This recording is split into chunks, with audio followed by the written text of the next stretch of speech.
جب پتھر مارا ابو جہل کے ہاتھ کے ساتھ پتھر چپٹ گیا، پتھر جان نہیں چھوڑتا۔ کافروں نے آپس میں میٹنگ کی کہ اس پتھر کی، پتھر ہاتھ کے ساتھ چپٹ گیا، کیسے جان چھوٹے گی؟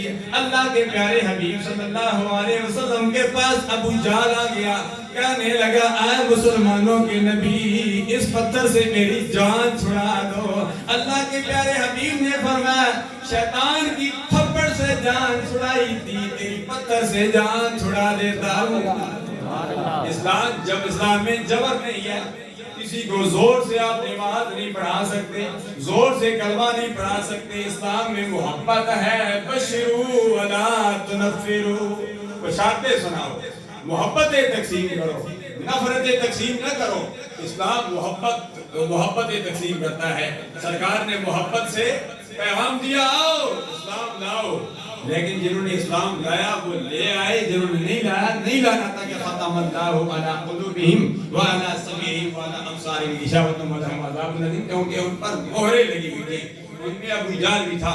میرا بیان کرنے کا مقصد کہ سرکار عبد کرام صلی اللہ علیہ وسلم اپنوں کے لیے بھی رحمت، بیگانوں کے لیے بھی رحمت، کیونکہ رب ذوالجلال اپنوں کے لیے بھی رحمت ہے، بیگانوں کے لیے بھی رحمت ہے۔ جو رب کو مانتا ہے رب اسے بھی رزق دیتا ہے، اور جب رب کو نہیں مانتا اللہ تبارک و تعالیٰ اسے تو دگنا چگنا دیتا ہے۔ قارون نے نہیں مانا، فرعون نے نہیں مانا، اللہ نے بہت کچھ دیا، لیکن امام بیضاوی علیہ رحمت فرماتے ہیں یا رحمان الدنیا و یا رحیم الآخرہ۔ پڑھے لکھے حضرات موجود ہیں، رحمان میں مبالغہ رحیم کی نسبت زیادہ ہے۔ فرمایا یا رحمان الدنیا بسم اللہ الرحمن الرحیم، اللہ کے نام سے شروع کرتا ہوں جو بہت زیادہ رحم کرنے والا ہے۔